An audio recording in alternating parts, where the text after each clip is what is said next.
She was just a simple maid, but when she saw those two little babies crying every night, she uncovered a dark secret their millionaire father was hiding. What she did next changed everything forever. I pay you $3,000 a month, and you can't get two babies to stop crying? David Harper shouted at the 12th nanny, who was asking to quit after just 3 months. What kind of professionals are you, Brenda? The 40-year-old woman with 20 years of experience was trembling as she packed her belongings. Mr. Harper, I've never seen anything like it. These babies don't stop crying for even 5 minutes. It's as if they're possessed. Possessed? David laughed bitterly. They're 8 months old. They're normal children. Normal? Brenda turned to him. Normal children don't cry for 8 hours straight every night. Normal children don't stare at the ceiling as if they see something that isn't there. And normal children have parents who hold them. The last sentence cut David like a blade. He felt his face grow hot with anger. How dare you question how I raise my children? I work 16-hour days to give them everything they need. Everything. But affection, Brenda whispered, zipping her suitcase. What did you say? He snapped. Nothing, sir. I just hope you find someone who can help these children, because they are in pain. The door slammed shut, leaving David alone at the entrance of the mansion. From upstairs came the familiar screams of the 8-month-old twins, Liam and Noah, who had declared war on silence. It was PM on a Thursday, and they had already been crying for 4 hours straight. David warily climbed the stairs and stopped at the door to the nursery. Through the crack, he could see the two massive wooden cribs shaking from the baby's despair. Liam was red-faced from crying, his tiny fists clenched, his whole body tense. Noah was doing the same, as if they were synchronized in their suffering. Maria, he called out, and the housekeeper came running. Yes, sir. I need another nanny today. Call every agency you know. Maria lowered her eyes. Sir, tried yesterday, after Brenda gave her notice. No agency wants to send anyone here. What do you mean? They don't want to. They say your nannies always come back traumatized. One agency even warned that they would put us on a list of problematic clients. David felt his world crumbling. In 8 months, he had tried everything. Certified nannies, specialized nurses, even a woman who claimed to be an expert in difficult babies. They all fled as if the house were on fire. So what am I supposed to do now? There's a young woman at the door who wants to talk to you about a job, Maria said uncertainly. A nanny? No, sir. A housekeeper. But she said she has experience with children. David looked at Maria as if she had gone crazy. Maria, the house is already clean. I need someone who can get these babies to stop crying. I know, Maria replied. But she was very insistent. At that moment, the screams from upstairs grew even louder, as if the babies understood they were being talked about. David ran his hands through his hair, feeling like he was losing his mind. Fine, let her in, but I'm not promising anything.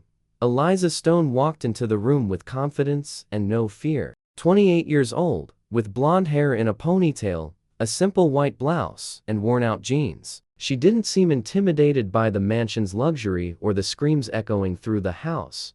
Good afternoon, Mr. Harper, she said, extending her hand. My name is Eliza Stone.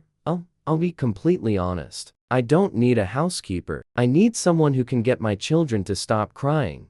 I heard them from outside. It must be very difficult for everyone. Difficult? David almost yelled. I haven't had a proper night's sleep in 8 months. I've lost important contracts because I show up to meetings like a zombie. 12 nannies have quit. Eliza spoke calmly. What do the doctors say? That everything is fine. The checkups are normal. Their health is excellent. But they cry as if they are being tormented. Can I go up and see them? Why? You're not a nanny. No, but I've cared for a baby who cried a lot. David looked at her with suspicion. When I was 18, I raised my younger brother myself. Our parents died, and he was just 2 months old. He cried like this too. Worse, in fact, there was something in her voice that made David stop questioning her. Fine, but just to look. They went upstairs together. The sound of crying was deafening. The twins' room was a stark contrast. Expensive furniture, imported toys, everything perfect. But amidst this luxury, Two small children cried as if the world was falling apart. Eliza slowly approached the cribs. Liam was covered in tears, his hands stretched upward. Noah was contorting his face as if something was causing him pain. How long have they been crying today? Since 10 in the morning, and yesterday from 9 at night to 6 in the morning. Eliza watched the babies silently. She didn't try to pick them up, didn't make sounds, didn't distract them with toys. She just watched. Mr. Harper, she said after a few minutes. Can I ask you a question? Go ahead. How often do you hold your children? The question was like a slap in the face. David felt rage flare up in his chest. Listen, Eliza, I don't know what I'm not giving you lessons, she answered calmly. I'm just trying to understand. Understand what? Why they cry. I've already told you the doctors found nothing. I'll leave that. But the problem isn't always physical. David stopped shouting. What are you trying to say? Babies feel everything, sir. They feel anger, sadness, loneliness. Without even understanding, they absorb the emotions of the adults around them. That's crazy talk, David grumbled. Maybe, but my brother stopped crying when I learned to stay calm around him. The twins continued to cry as if nothing in the world could comfort them. David looked at his children, and for the first time in months, he truly saw them. Two small, defenseless babies who were perhaps asking for something he couldn't give. What do you want in exchange for trying to help? I'll work as a housekeeper. $2,000 a month. 2,000, he asked. That's less than I spend on one evening at a restaurant. Why so little? Because I'm not a professional nanny. I just understand sad babies. David looked at Eliza, then at the children. He had nothing left to lose. You can start tomorrow morning. But I'm telling you now, don't expect miracles. Just try to understand why they cry so much. Eliza nodded. I'll find out, sir, I promise. When she left, David was alone with the crying babies. For the first time, he wondered if the problem wasn't with them, but with himself. This evening would be the last time he completely ignored his children's cries, because tomorrow Eliza would arrive, and with her, a truth he wasn't ready for. The next morning, Eliza arrived exactly at a.m. as they had agreed. Maria met her at the back door with a look of pity on her face, as if she were seeing someone walking straight toward a precipice. Girl, are you sure you want to work here? The housekeeper whispered, nervously glancing at the stairs. You can still change your mind.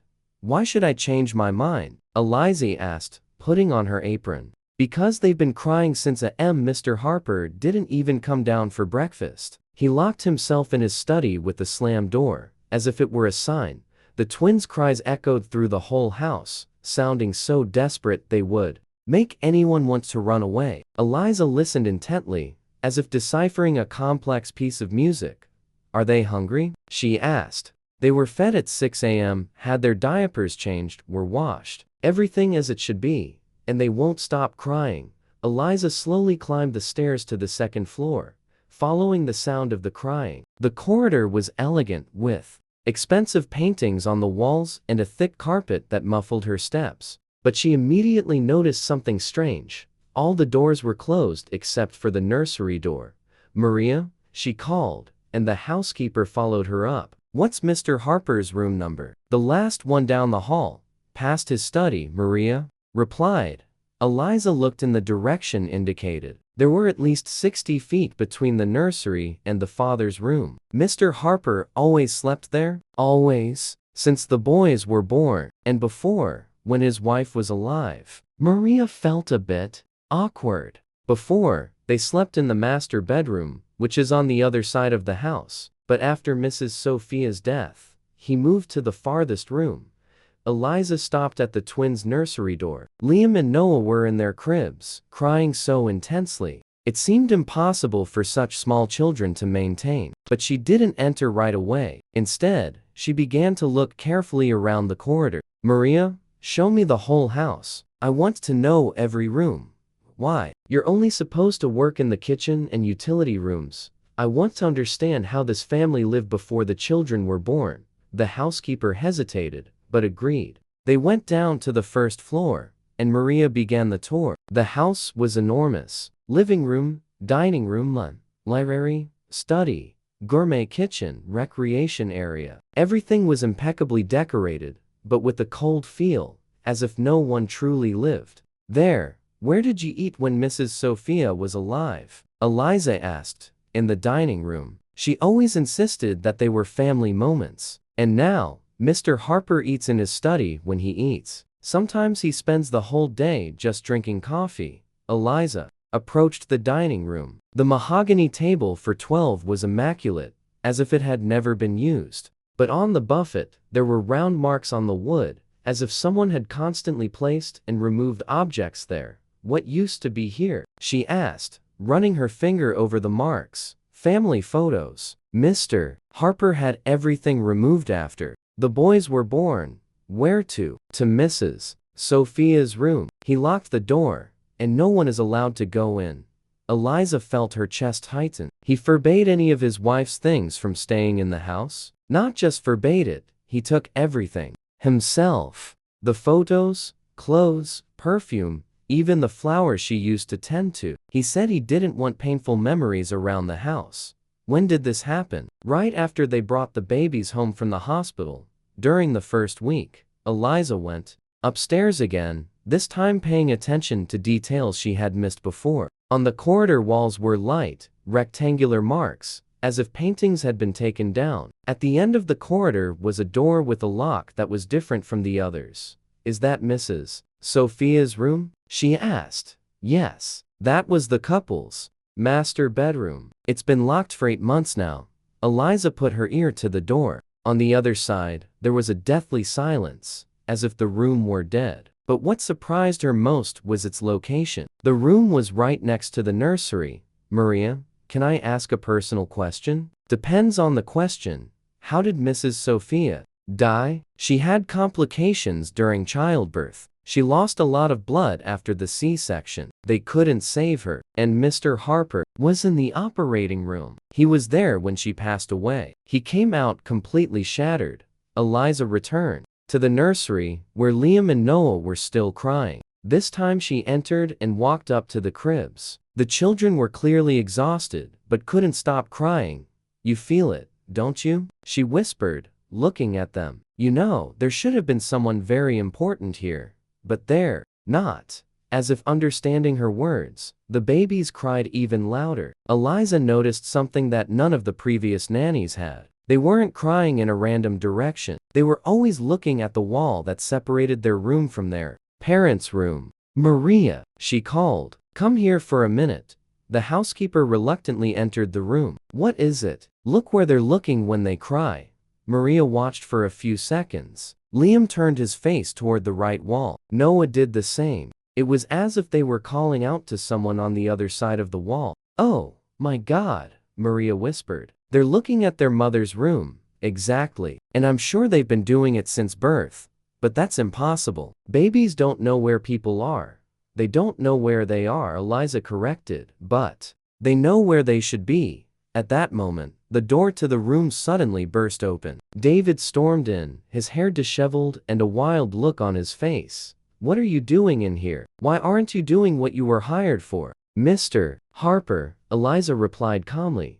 I'm trying to understand why your children cry so much. I told you yesterday, there's no explanation. They just cry. There is an explanation. Do you know it, David? He stopped yelling. What explanation? Your children are calling for their mother, and they know you blame them for her death. The silence that followed was deafening. Even the babies fell silent for a few seconds, as if they felt the tension in the air. David went pale, his hands trembling with anger. You don't know what you're talking about, he said quietly. I do. You removed all memories of your wife, moved into the most distant room, and you're afraid to touch the babies because they remind you of your loss. Shut up. David exploded. You have no right to talk about my family. And are your children not your family? Eliza asked in a calm voice. The question hit David like a bullet. He looked at the crying babies, then at Eliza, who was staring at him without fear. They killed my wife, he said, his voice breaking. Sophia was perfectly healthy until she decided to have children. If she hadn't gotten pregnant, she would still be alive. Maria covered her mouth with her hand, shocked. In 8 months, she had never heard David speak so openly about his guilt. Mr. Harper, Eliza said gently, can I tell you something about myself? I don't want to listen. When my brother was born, my mother had complications during childbirth. She died 3 days later. David stopped and looked at her. I was 18, and I spent those 3 days hating that baby, thinking he had killed my mother. When she actually passed away, I blamed my brother for everything. And then what happened? Then for 2 years, I treated an innocent child poorly until my father died in a car accident. That's when I realized my brother hadn't killed anyone. He was just the result of my parents' love. David sank into a chair in the room as if he could no longer stand. But Sophia died because of them. Sophia died to give them life. I'll correct you, Eliza said. And I'm willing to bet that if she could choose again, she would make the same choice. You didn't know her. No, but I know mothers, and mothers don't blame their children for their own deaths. They ask fathers to love their children for them. The babies continued to cry, but now, the crying seemed different. It wasn't pure despair, but a plea, call for someone they desperately needed. Father, Mr. Harper, Eliza said, when was the last time you held your children? I don't remember.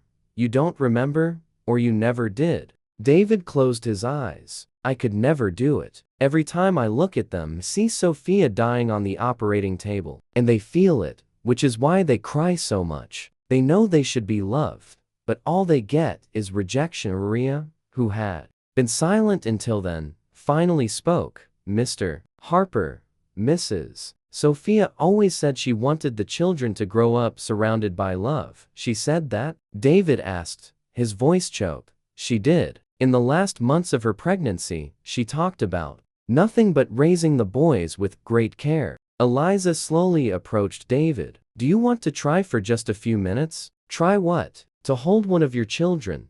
David looked at the cribs as if they were bombs about to explode. I can't. You can, and they need it. Eliza walked to Liam's crib and gently picked him up. The baby continued to cry, but he calmed down a little after feeling human touch. She walked up to David and held out the baby to him. Just for a minute, she insisted, with trembling hands. David took his son. Liam was smaller than he had imagined, more fragile, more real, and the moment he felt his father's warmth, he stopped crying completely. The silence in the room was magical. For the first time in 8 months, one of the twins was silent in his father's arms. Noah, seeing his brother's tranquility, also quieted his crying a bit. Oh, my God, David whispered, looking at his son. He was silent because this is what he always wanted, Eliza said. A father's love. It is my fault, he answered. If I hadn't insisted on having children, she would be alive, or maybe not. No one knows the future. Sophia also chose to have children, Mr. Harper. It was her choice, but I convinced her. Convincing is not the same as forcing. She could have said no. Maria also came closer. Mr. Harper, can I tell you something I never said? He looked at her through his tears. Mrs. Sophia came to talk to me 2 weeks before the boys were born. She said she was afraid she would die in childbirth, but she didn't regret being pregnant. She said that. She told me that if anything happened to her, I should remind you that the choice was hers too, that she really wanted to be a mother. There's more. She asked me to hide some things from the boys.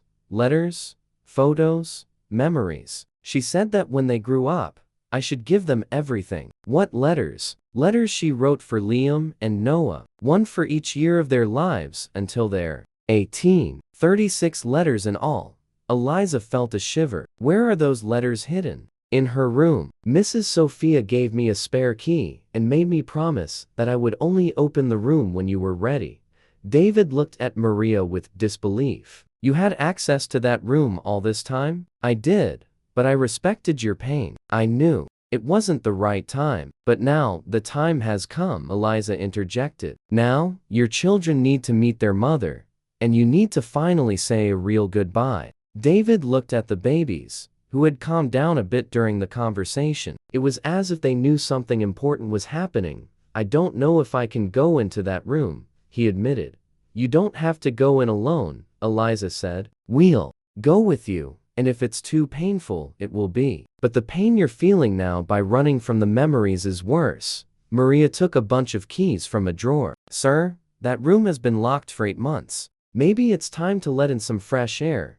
David slowly stood up, like a man walking to his own judgment. Okay, but if I can't handle it in there, we leave. Agreed, Eliza said. They walked out of the nursery, leaving the door open so they could hear if the children started crying again. They walked down the corridor to the master bedroom door, which had been closed for so many months. Maria put the key in the lock, but before she turned it, she looked at David. Are you sure, sir? He took a deep breath. I'm sure. The door creaked open. The room was dark, the curtains were drawn, and it smelled of stale air. Maria turned on the light, and they all froze in the doorway. The room was exactly as Sophia had left it. The bed was made, perfume bottles were on the dressing table, clothes were in a slightly ajar closet. It was as if she had just gone to the hospital and would be back at any moment.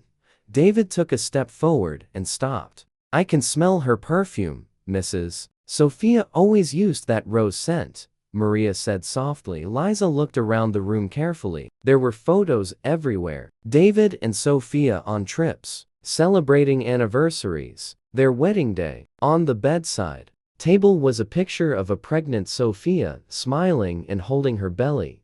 She looked so happy to be pregnant, Eliza said. She was, David admitted. She was glowing. She said she could feel the babies moving and talked to them every night. Maria walked to a closet and opened a back drawer. Here are the letters. She took out an elegant wooden box filled with numbered envelopes. The first envelope was labeled, "For Liam and Noah, first year of life." David took the envelope with trembling hands. Can I open it? You can. The instructions said to open the letters as needed. He carefully took out the letter, written in Sophia's neat handwriting. Read it aloud, Eliza asked. David began to read, his voice shaky. My beloved Liam and Noah, if you are hearing this letter, it means I couldn't stay to take care of you in person, but you should know that every moment of my pregnancy was the happiest time of my life. He paused. Tears prevented him from continuing. Go on, Eliza encouraged. Your father might be sad and angry right now. He might even blame you for my death, but don't blame him. He loved me so much that he probably feels lost without me. Be patient with your daddy. David sobbed again. I want you to know, I chose you. Despite the risks, I decided to give you life, and I would do it 1,000,000 times over. You are the greatest gift I could have given this world. Take care of each other, be friends forever, and take care of your dad too. He will need your love very much. Someday, when you are grown, tell him that I don't blame anyone for my death. This was the price of the life I gave you, and it's a fair price. He couldn't speak anymore. Maria continued to read. Live happily, my darlings. Be kind, brave, loving, and know that wherever I am, I will always be watching over you with all my love. Mommy Sophia.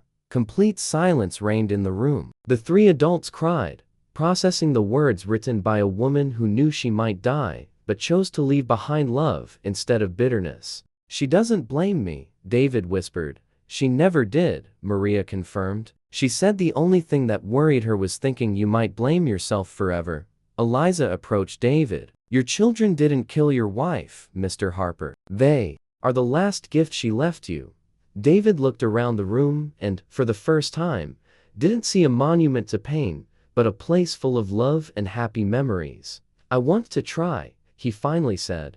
Try what? To be the father Sophia wanted me to be. Eliza smiled through her tears. Then let's start right now. They walked out of the room, leaving the door open for the first time in 8 months. When they got to the nursery, they saw that Liam and Noah were sleeping peacefully. For the first time in 8 months, they were not crying. It was a M, and for the first time in 8 months, David didn't wake up to the cries of the twins. The silence in the house was so profound that he woke up on his own, wondering if something terrible had happened. He jumped up and ran to the nursery, his heart pounding. Liam and Noah were sleeping soundly in their cribs, breathing steadily. with the serene expressions David had never seen on his children's faces before. For the first time, they truly looked like normal babies, not tormented by something they couldn't express. Eliza was sitting in a chair next to the cribs, also asleep. She had spent the whole night there,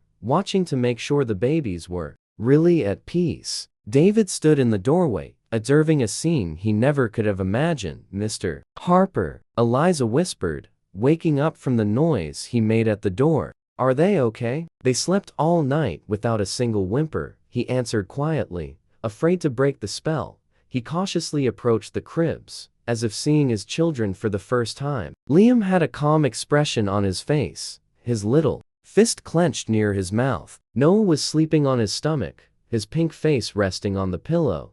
"They seem different," he whispered. "They haven't changed, Mr. Harper." "You have. How?" Eliza got up from the chair carefully so as not to break the silence. "Yesterday, when you read Sophia's letter, something in you change. And they felt it." "Do babies feel things like that?" "Yes, especially when it comes to their own parents. For 8 months, they felt your guilt, your anger, your rejection. Yesterday, they felt love for the first time."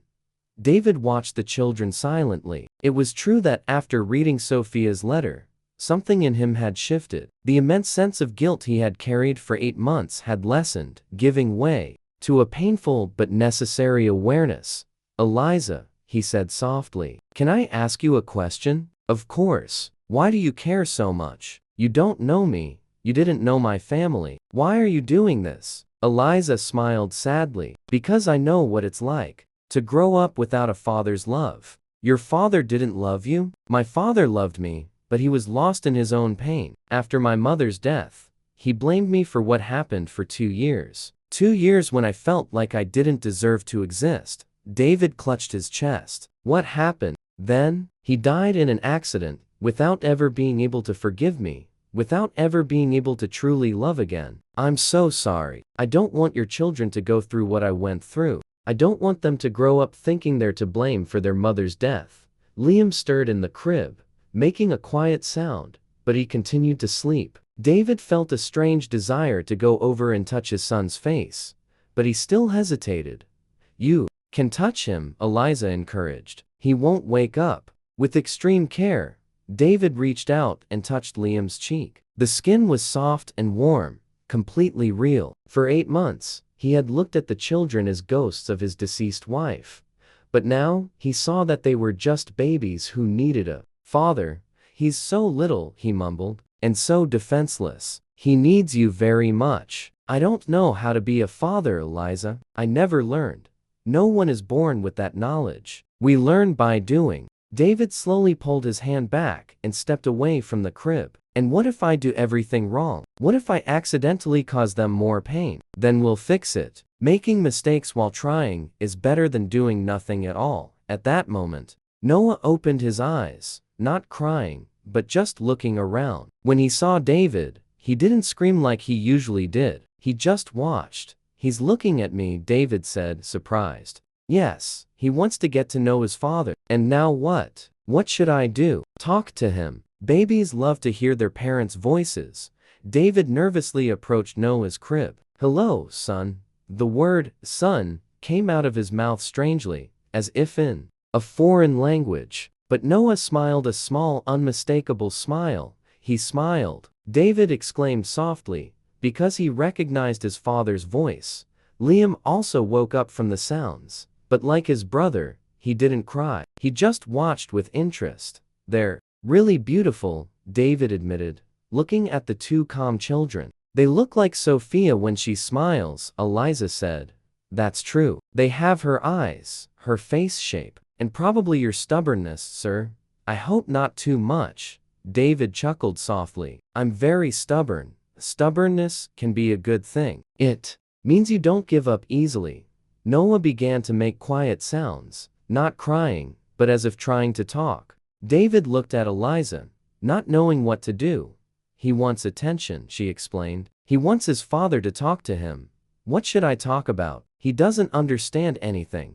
"It doesn't matter. Babies love the sound of your voice and affection." "Tell him something about his mother." David hesitated, then approached the crib. Noah, you know your mommy was the most beautiful woman in the world? Noah stopped making sounds and listened intently, as if he understood every word. She was very happy when she found out about you. She bought clothes, chose your names, decorated this room with so much love. Liam also seemed focused. The two babies stared at their father. She used to sing to you when you were still in her belly. Always the same song, a lullaby her grandmother used to sing. Do you remember that song? Eliza asked. I do, David answered, and he began to hum softly the gentle melody he had heard hundreds of times during Sophia's pregnancy. The children completely relaxed, as if the melody had awakened deep memories of a time when they were safe inside their mother's womb. Do they know that song? Eliza asked with emotion. Sophia sang it every day, David replied. She said she wanted you to be born knowing you were loved, and they did know. They stopped crying when you finally started to show your love. David sang for a few minutes until the babies fell asleep again. Then he stood there, looking at them, feeling something new in his chest. It was no longer pain or guilt. It was protection, care, responsibility. Eliza, he said quietly, can I tell you a secret? Of course. I always wanted to be a father. Since I was a child, I dreamed of having children, teaching them things, watching them grow. But when Sophia died, that dream turned into a nightmare. And now I'm afraid. I'm afraid to try and not be the best father they need. Eliza came closer. Mr. Harper, can I tell you something I learned from taking care of my brother? Of course. Perfect fathers don't exist. There are just fathers who try, who care, and who are present. Sophia didn't expect you to be perfect. She just wanted you to try. And if I try and fail, then you try again and again until you get it right.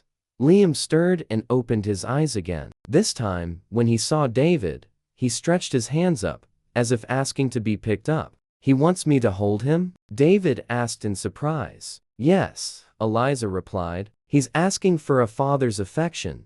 With a quickening heart, David took Liam in his arms. The baby snuggled against his chest and sighed softly with contentment. For the first time in 8 months, one of his sons truly felt safe in his father's embrace. It's an incredible feeling, David mumbled. This is what Sophia wanted me to feel from day one.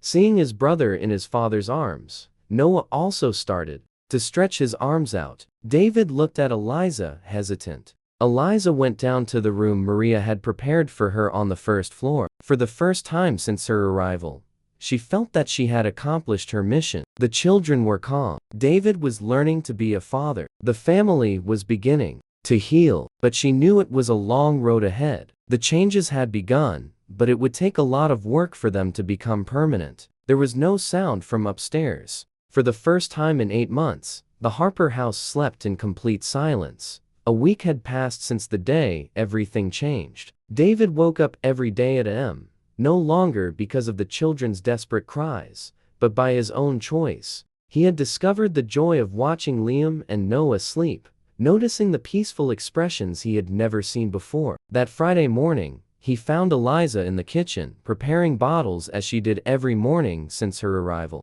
Good morning, Eliza, he said, holding Liam in his arms. The baby had woken up first and was looking at him with a curious expression. Good morning, Mr. Harper. Did you sleep well? Better than I have in 8 months, he answered honestly. And you? The house has a completely different atmosphere when there's peace in it. At that moment, Maria came into the kitchen with a surprised expression. Mr. Harper, do you know what time it is? 3 a.m. exactly, and you're awake by your own choice, smiling with the baby in your arms. David laughed. It is strange, isn't it? A week ago, I hated waking up. Now, I wake up with anticipation to see Liam and Noah. Mrs. Sophia would be so happy, Maria said with emotion. She said you would be a wonderful father once you overcame your fear. She talked about it during her pregnancy. She said that you had so much love hidden inside you that when it came out, it would be overwhelming.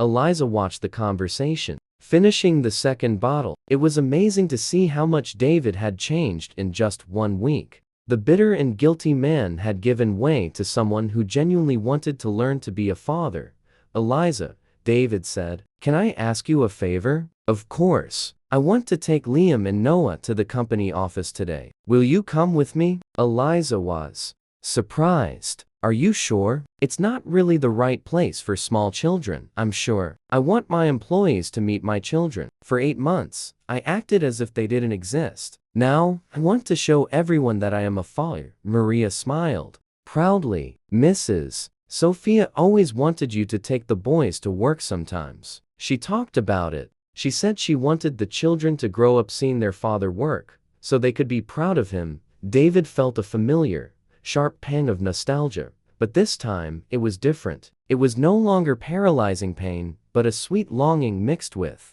a desire to honor Sophia's memory. Then let's go, he said to Eliza. When are the babies usually calmer? In the morning, right after their bottle. But, Mr. Harper, are you sure it's not too early? They're still so small. Eliza, for 8 months, I treated them as if they were a problem. Now, I want to treat them as what they are, children. 2 hours later, they were in the car on their way to the company. David drove nervously, constantly glancing in the rearview mirror to make sure the children were okay in the car seats he had bought specifically for the occasion. Are they okay? He asked for the 5th time in 10 minutes. They're fine, Eliza answered patiently. Liam is sleeping, and Noah is watching the scenery. Can they get carsick? They can, but it's unlikely. They've been used to it since they were little. How do you know? Eliza paused before answering. Maria took them to the pediatrician several times. They always handled the trips well. David stopped at a red light and turned to look at the children. I should have been with them for those doctor's visits. You should have, but don't blame yourself. The important thing is that you're here now, Eliza. Can I ask a personal question? You can. Why don't you have children of your own? You're so good with them. Eliza was silent for a few seconds. It was a question that touched on wounds in her life that had not yet healed. I was engaged, but it ended badly a few years ago, she finally said. My ex didn't want me to take care of my brother. He said I had to choose between him and my family. And what did you choose? Family. My brother needed me more than any guy. He didn't understand. He said I would never be a good wife because I was already too committed. David felt anger toward the unknown man. He was wrong. Any man would be lucky to have a woman like you. Eliza smiled sadly. Thank you. But after that, I decided that maybe a family wasn't for me. And do you ever regret it? Sometimes. But then I see stories like your family. Families I can help. And I think, maybe this is my purpose. What purpose? To care for broken families, to help parents and children reconnect. They pulled up to the company building, and David parked in his spot. It was an elegant 20-story building with Harper Imports written in gold letters on the facade. It's impressive, Eliza said. Sophia always said she wanted to bring the boys here to show them where their father worked. David took Liam in his arms and Eliza took Noah. They walked into the lobby, causing a stir. Employees who had known David for years gasped when they saw him with a child and a young woman with another baby. Good morning, Mr. Harper, the porter Jim said, clearly curious, but trying to remain serious. Good morning, Jim. These are my children, Liam and Noah. Jim's eyes widened. For 8 months, he had seen David come to work with a grim, irritable, and tired expression. Now, he was smiling and proud, introducing his children. They're beautiful, sir. They look just like you. Thank you. David took a deep breath and quickly recounted what had happened over the past week. The constant crying of the babies, the discovery that they felt his rejection, Sophia's letters, and his gradual transformation. That's amazing, Robert whispered. When David finished, and now what? Now I'm going to be the father Sophia wanted me to be. I'm reducing my workload and going to spend more time at home, raising my children with love. And the company? The company will continue to grow, but it will no longer be my sole focus. For the first time, Robert smiled. Sophia would be proud of you. I hope so. Liam started to make hungry sounds. Noah immediately joined in. Eliza looked at the clock. Bottle time, she said. Is there a place to warm up the milk here? David asked. There's a small kitchen on the executive floor. But, David, Are you really going to feed them here? I am. Why not? This is the executive office. David looked at his partner with an expression Robert had never seen before. It wasn't annoyance or impatience, but calm determination. Robert, these are my children. They are welcome wherever I am. Of course, of course. I'm sorry. It was just a shock. Eliza returned with the warm bottles, and David settled into the leather chair to feed the babies. It was an unusual sight. A millionaire CEO feeding his twins in the middle of the executive office. I can help, Robert offered, seeing that David was trying to hold both children. I'll hold Liam while you feed Noah. Art carefully took Liam in his arms. I haven't held a baby in a long time, he mumbled. They're special, aren't they? David said, watching Noah suck on his bottle. They are. And they look so calm. They weren't always like that. Eliza taught me that children reflect the emotions of the adults around them. Is that true? Robert asked, turning to Eliza. Yes. Babies are much more sensitive than we think. They feel tension, anger, and sadness, but also love, security, and peace. And how did you learn all this? From my own experience. I raised my younger brother alone. When the babies were finished, David stood up. I think it's time to go home. They need a nap.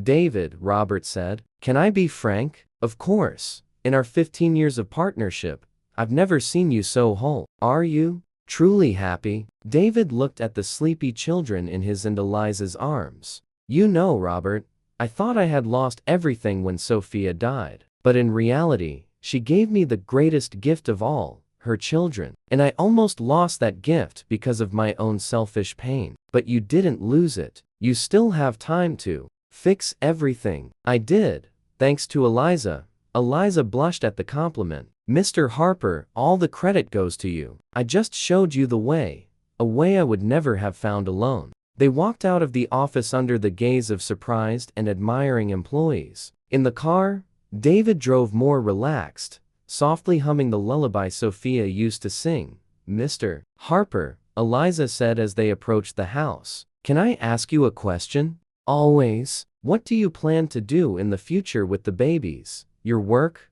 and your life? David thought for a few seconds, then answered. I want to raise Liam and Noah the way Sophia dreamed. For them to grow up knowing they are loved.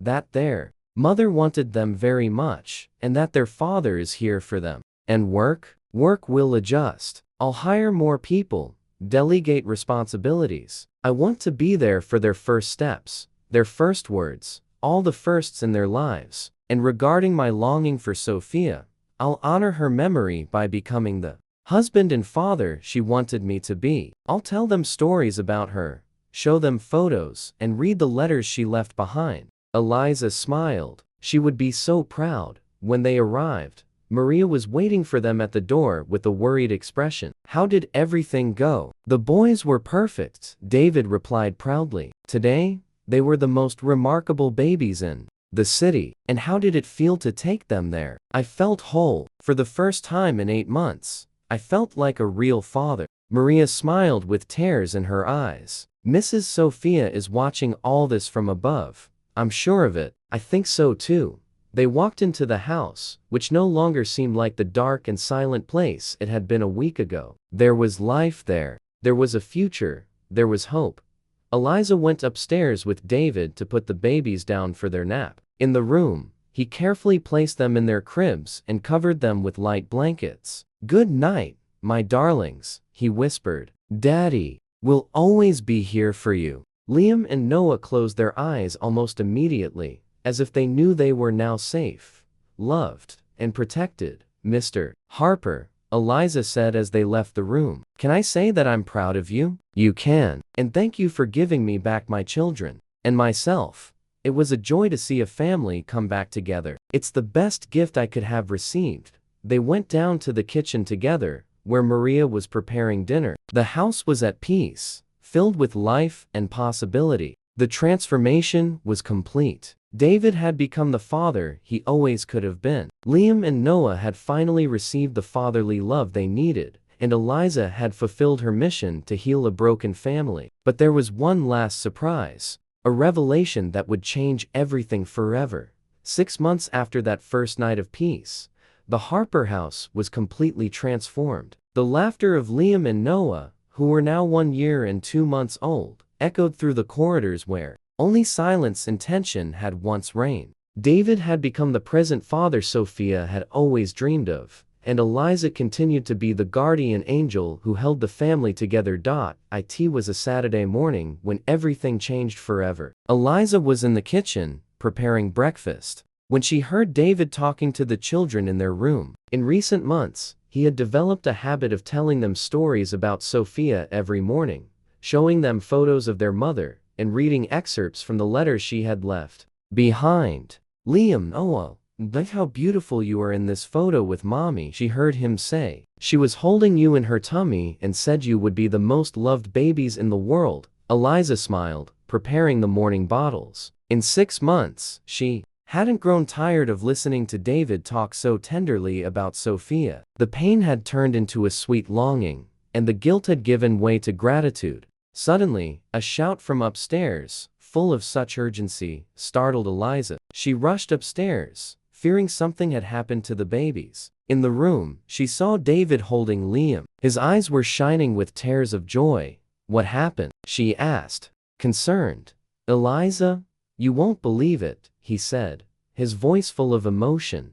"What is it?" David put Liam on the floor, and the baby stood on his own 2 feet for a few seconds, then took his first hesitant steps toward Eliza. "He's walking," David exclaimed. Liam just took his first steps. Eliza knelt down and opened her arms to receive Liam, who walked into them, proudly smiling at his accomplishment. "Oh my goodness, that's wonderful. Congratulations, Liam." Noah, seeing the excitement, also wanted to try. David put him on his feet, and to everyone's surprise, Noah also took a few wobbly steps before sitting down on the rug, laughing joyfully. "Both of them on the same day," Eliza exclaimed. "What an amazing coincidence." "Eliza," David said, taking both sons in his arms, "it's not a coincidence, it's today." "What do you mean, today?" "Today is exactly 1 year since Sophia died. 1 year since our children were born."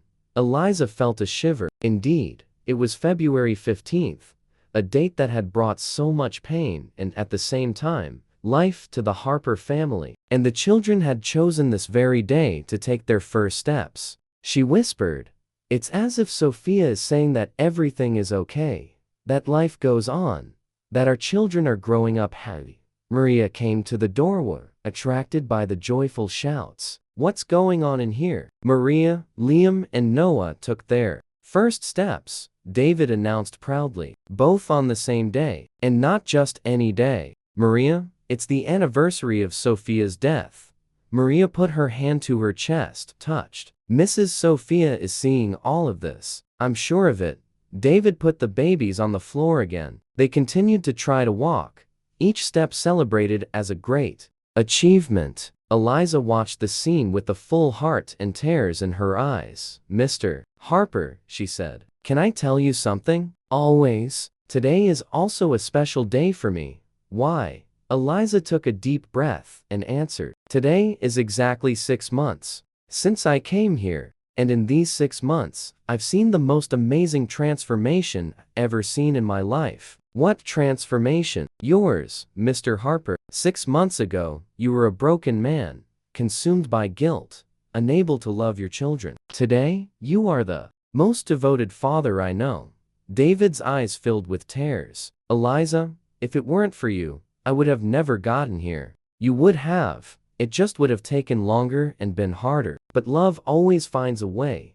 Liam came over, wobbling, and raised his arms, asking to be picked up. Eliza took him, and he rested his head on her shoulder, a gesture he had repeated every day for many months. "Eliza," David said quietly, "I need to tell you something." "What is it?" "You're no longer our housekeeper. You stopped being that a long time ago." "How's that?" "Your family, Eliza. Liam and Noah love you like their own. Maria sees you as a daughter. And I see you as the sister Sophia would have chosen to care for our children." Eliza felt tears streaming down her cheeks. "Mr. Harper, please stop calling me sir. We are family." Maria came over and hugged Eliza. "Girl, From the first day you arrived, I knew it wasn't a coincidence, but a divine purpose. How can you be so sure? Because you came exactly when we needed you. Because you knew what to do. Because you never gave up, even when everything seemed impossible. Noah also came over to Eliza, asking to be picked up. She took both babies, one on each side, feeling a fullness she had never experienced before.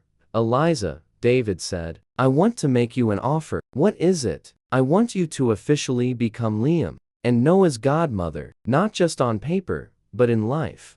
David, I'm not sure I deserve such an honor. You deserve it more than anyone else in the world. You gave us back our lives, Eliza, and taught us how to be a family again. Maria nodded vigorously. Mrs. Sophia would be so happy, knowing there's a person like you by her children's side. Eliza looked at Liam and Noah in her arms. In the past 6 months, she had grown attached to the babies in a way she didn't think was possible. They had truly become the children of her heart that she had never had. I accept, she said finally. It will be an honor to be their godmother. David hugged her, still holding the babies. Thank you, Eliza, for everything. At that moment, Liam looked at David and said clearly, Daddy. Everyone fell into a complete silence. It was the first clear word either of the babies had ever spoken. He said, Daddy. Maria cried out. He said it. David confirmed, taking Liam in his arms. Say it again, son. Daddy. Daddy. Liam repeated it, smiling proudly. Noah, not wanting to be left behind, also tried. Daddy. Daddy. They said their first words on the same day they took their first steps. What a special day, Eliza exclaimed. David looked up at the sky, as if talking to Sophia. My love, our children are growing up, and they're happy. I hope you're proud. Maria wiped away her tears. She is proud, Mr. Harper. She sees everything and she's smiling. Eliza watched the family she had helped to rebuild. 6 months ago, this was a house of pain, silence, and guilt. Now, it was a home of love, laughter, and hope. David, she said, can I make a suggestion? Of course. Maybe today we should go to Sophia's grave and tell her about the boy's first steps and first words. David smiled through his tears. That's an excellent idea. She'll want to know everything, and we'll bring flowers, white roses, her favorite, Maria suggested. Let's all go together. David decided they would go as a family. An hour later, they were at the cemetery. David was carrying Liam, Eliza was carrying Noah, and Maria was holding a bouquet of white roses. It was the first time David had been to Sophia's grave since the funeral. Hello, my love, he said, kneeling down in front of the headstone. I brought the children so you could see them. He put Liam on the ground, and the baby immediately started walking toward the headstone. Noah did the same, as if he instinctively knew where to go. They learned to walk today, Sophia, David continued. They said, Daddy, for the first time. They're growing up so beautiful and healthy. Eliza came closer, and so loved. Every day, I tell them what a special person their mommy was. Sophia, David continued, I want you to meet Eliza. She saved us. She taught us how to be a family again. She's going to be Liam and Noah's godmother. The wind rustled through the trees around them, as if Sophia were giving her approval. Thank you, my love, David whispered, for giving me these two treasures, for teaching me that love is stronger than pain, for forgiving me. They stood there for a few minutes in silence, a family restored by love and a determination never to give up. Back home, Liam and Noah ran, or more accurately, waddled to their toys. They were happy, loved children. Eliza was preparing dinner, and David was working on his laptop, but now with the children playing happily beside him. Eliza, he said, you not only saved our family, you saved Liam and Noah's future. She smiled. And you saved mine. You gave me the family I always dreamed of. Outside, the sun was shining brightly, illuminating the house that had passed through darkness and found the most brilliant light. The housekeeper no one wanted had become the most important person in the family, and the babies who cried every night now filled the house with laughter every day. A miracle had been made.